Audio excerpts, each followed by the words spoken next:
All right, guys. Again, we're going to be back solving for concentrations and things like that, but this time we're going to be solving for, we're going to still be in the concentration world, but we're going to be solving for mass. Okay. There's a worked example in the textbook on page 62. Okay. This is number 22 in the book. But I thought it might be nice for you guys to be able to see it live. This goes one step ahead of what we just did on the previous slide. And basically, once you solve for moles, you just have to take it one more step and solve for grams. So once you solve for moles, you just have to take it one more step and multiply by the molar mass in order to get grams. Okay. So if you take a look at worked example number 22, it says calculate the mass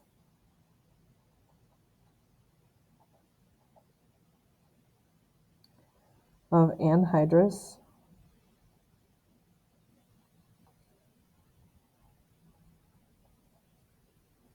copper 2 sulfate in 55 centimeters cubed of a 0.20 mole decimeter negative cubed solution of copper 2 sulfate. And then it gives us some AR values. Okay. It says copper is 63.5.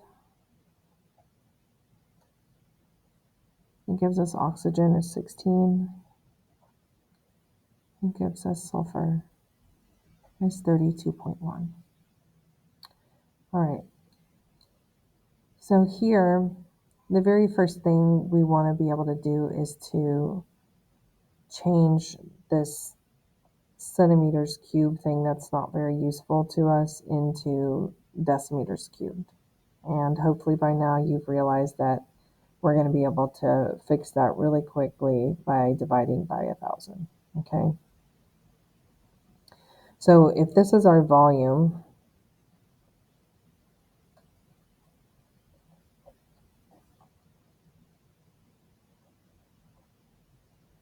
so we have 55 divided by 1,000. Now we have 1, 2, 3, move it to the left 3 spots, 0.055 decimeters cubed. Okay. Second, we have a concentration of 0.20 mole decimeter negative cubed. There's really nothing wrong with that. Okay. So we can use that. There's no conversions or anything that we need to do with that. Moles was not given to us. So this number was given to us. This number was given to us. Moles was not given to us. So it looks like we're going to be solving for moles here. But our concentration formula, concentration is moles divided by volume, right? We're going to have to rearrange that in order to solve for moles. So whenever we rearrange that, we're going to have moles is equal to concentration times volume, right? So now that we have decimeters cubed and our concentration, we can solve for moles just like we did in our previous problem. I'm going to start working over here so I have a little bit more space. Let's take our concentration first, 0.20.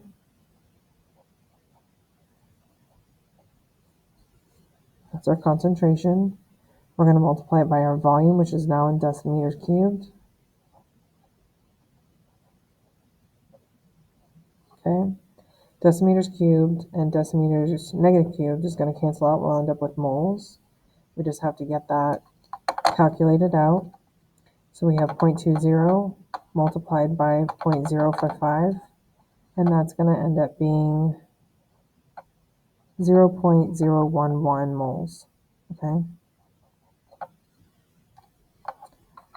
Now that we have our moles calculated, we have our last step, okay? Our last step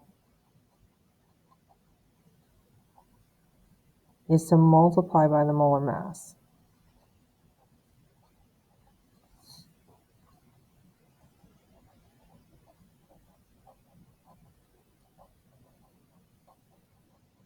This converts moles to grams, right? All right, so let's do this. 0.11, oops, sorry, 0.011 moles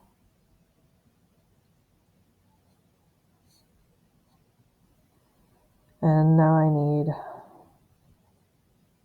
1 mole and grams up here. I need the molar mass up here, and that's where I'm going to need my AR values. And we're dealing with copper sulfate, right? And it's anhydrous. Remember, anhydrous means without water, so I don't have to worry about any water here. I just need to know copper to sulfate. And I went ahead and did it right here, but I took it for granted that you would have to do it as well. Copper 2, let's just do a little sidebar right here. Copper 2, remember that Roman numeral 2 means that this is a positive 2 charge. Sulfate is a polyatomic ion, SO4, with a minus 2 charge. This is a minus 2 plus 2. It's a match made in heaven. It's a 1-to-1 ratio, so I just need one of these and one of those. So when they come together, it's going to look like this.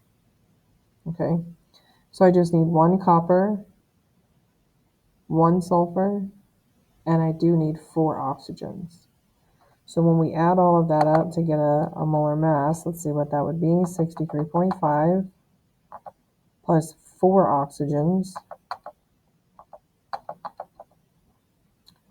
plus 1 sulfur.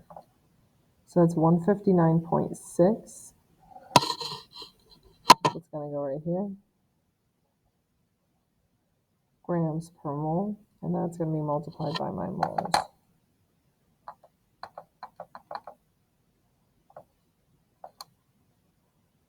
All right, so it looks like I have a lot of digits here. All right, my moles cancel, and I'm left with grams of copper 2 sulfate. Right? Now, let me go back to my original data set and figure out how many of these digits I should be keeping because of significant figures. Okay? Don't ever deal with your AR values when it comes to significant figures. Go back to your original data set here. Okay? I have a pink highlighter. Let's see if this will work. I have 2 values here. I have this guy here, and I have this guy here. This one has 2 significant figures. This one also has 2 significant figures. So it looks like I'm going to be dealing with 2 significant figures for my answer. So down here, my decimal is present. So I'm going to go this way, and I'm going to keep this one, and I'm going to keep this one, and that one needs to go away, but it tells me that this one needs to be rounded up, right? That one needs to round up. So this needs to be 1.8 grams of copper